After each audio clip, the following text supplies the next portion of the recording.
ఈరోజు చాలా మందికి రక్షణ నిర్లక్ష్యపరుస్తున్నారు, బాప్తిజం నిర్లక్ష్యపరుస్తున్నారు. No no no.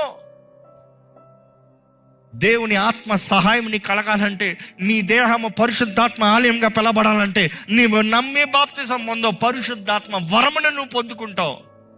పరిశుద్ధాత్మ దేవుడు వాకి తెలియజేస్తుంది, నీ హృదయం దేంతో నింపబడిందో దాని విషయంతోనే కదా అపవాది నీ శోధిస్తావు. నీ ఆశలను బట్టే కదా.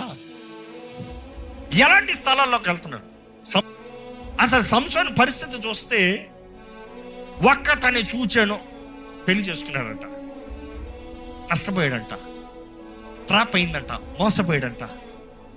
దేవుడు పాపంలో రక్షిస్తానికి ఈ లోకంలోకి వచ్చాడు, పాపంలో కొనసాగింపజేస్తానికి రాలే. నువ్వు పాపంతో స్నేహం చేస్తాను అంటున్నావు, ఎంతమందిని మార్చావు? లేకపోతే నువ్వు మారిపోయావా? ఈ లోకంలో కూడా దుష్టుడు పొచ్చి ఉన్నాడు. ఇదిగో నువ్వు కొంచెం దారి తప్పితే, ఈరోజు చాలా మంది అన్నిటికీ దేవుడు అని చెప్పేస్తారు. జాగ్రత్త జాగ్రత్త, దేవుడు నియమాలను పెట్టాడు, నియమం దాటద్దు. నేను దేవుడిని నమ్ముతున్నాను కాబట్టి ఇదే ఎగురుతారా పైకి అనద్దు, కింద పడతావు. ఈరోజు దేవుడు చూసుకుంటాడు, పిచ్చోళ్ళకి పైకి ఎక్కాను అనుకో, కింద పడి దేవుడు చూసుకోలేదని చెప్తాను తప్ప రైటా? ఈరోజు చాలా మంది వారు చేసిన పొరపాటులకి దేవుడి మీద నేరం మోపుతున్నారు. దేవుడు చేశాడు, దేవుడు చేశాడు, దేవుడు జరిగించాడు, దేవుడు మేలు చేస్తాడు.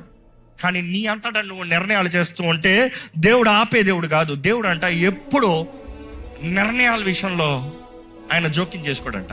చూచి నీ కొరకు అంత త్యాగం చేస్తే ఆయన కాదని లోకాన్ని ప్రేమిస్తావా, సాతాన్ని ప్రేమిస్తావా, అపవిత్రతను ప్రేమిస్తావా? ఈరోజు ఎంతోమంది వారి జీవితంలో చూద్దాంలే, ట్రై చేద్దాంలే, జీవితాలను పాడు చేసుకుంటాం. ఈరోజు దేవుడు మంచోడు, మంచోడు మంచోడు. అవును, దేవుడు చాలా మంచోడు. నువ్వు చెడ్డోడు, మంచోడు, ఆయన మంచోడే. కానీ నీ జీవితం మాత్రం ఆయన చేతుల్లో పెట్టకుండా ఆయన మేలు నువ్వు ఏది అనుభవించలేవు. నీ జీవితంలో మాత్రం దేవుడు మొదటి స్థానం లేకుండా ఏది అనుభవించలేవు. ఇక్కడ ఉన్న వారికి మీకు సవాల్ ఇచ్చి చెప్తున్నాను.